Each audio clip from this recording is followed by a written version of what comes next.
Welcome back to linear algebra. Let's jump into Anki.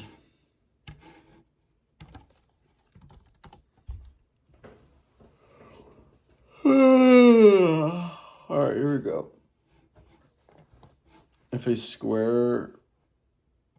is a square matrix and n is a non-negative integer, what does the symbol a(n) denote? A to the 0 equals I. A to the n, if it's non-zero, equals a times a times a, n times. What is a pivot column of a matrix? A pivot column is a column that contains a pivot. And a pivot is a location of one of the leading ones of a reduced row echelon form of a matrix. Okay, it contains a pivot position. What does it mean to say that a linear system is consistent? It has one or infinitely many solutions. Has at least one solution. So that's good. If A is an invertible matrix and n is a positive integer, what does the symbol a to the negative n denote?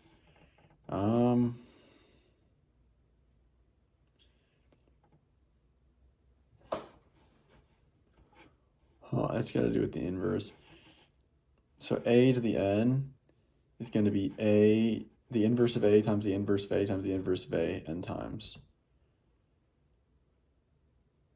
Nice. All right. I'm going to grade what I did yesterday then, and then I'll be back to recall how that went in a little bit. All right, there's a lot to talk about, and that makes sense because there was, I finished a lot of problems. Anyway, this one where it's like, is y equals mx plus b or f of x equals mx plus b a linear function? No, it was right, but like, unless b is 0, which that would make sense, we would have to also show homogeneity, but I just said overall no. I'm going to count that as right. So the rest of these problems I missed, besides one of them, this one was fine, but we'll go over the ones I missed. 29a, I got the right answer, reflection of -1, 2 over the x-axis. I got the right answer, but the standard matrix I used to matrix to multiply is not correct. This, as you can see, is 1 by 2 and it times a 2 by 1, which would end up being a 1 by 1. So this actually isn't true. To get this, I would want to use this. So this is going to be a common error for all of the things I missed. Was I got the right answer, but I got the wrong matrix multiplication, and that's just an error understanding and instantly recognizing how to how to get a resulting matrix from multiplication. It's not this. This would lead to a 1 by 1. You need to have the correct size. Same with these. I got all the right coordinates, wrong initial matrix to multiply by. So that's that from yesterday. I'm going to continue working now, and I'll be back to recall how I did and what I learned in a little bit. All right. So today, first thing I did was finish up this 37, which was about rotating at this point 30 degrees about the axis. I believe this is the correct matrix to multiply it by. So that's the final result. Then I'm doing this like another one of these review problems from 1.5. Hopefully this time I can actually get it right without spending 3 days and then missing it.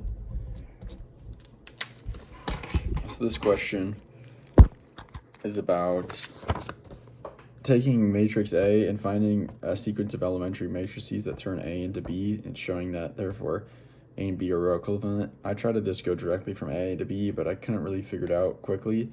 So what I did was decide to go from A to I and then from I to B. And that's what I've been working through. Really close now to getting I could probably go from here, but it just makes easy multiplications.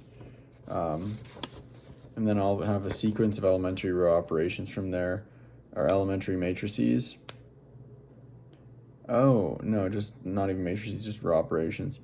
And then use the result to find a matrix C such that C times A equals B.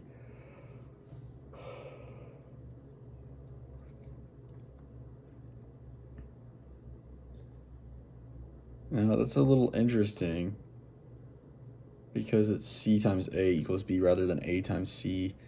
So that's kind of going to be weird. How am I going to be able to show where if it was A times C, it'd be a lot easier. I could just multiply all the elementary row operations, turn them into elementary matrices and multiply them together. But since C is first, how am I going to be able to find that?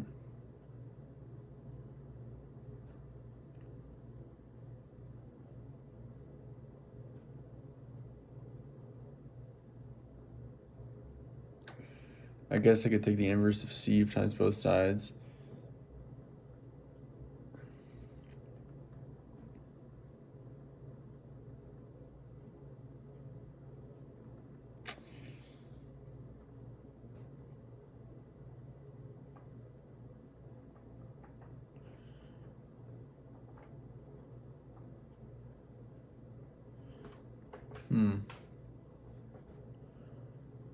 I don't know. I'll have to figure it out tomorrow, but that's it for today. Talk to you tomorrow. See ya.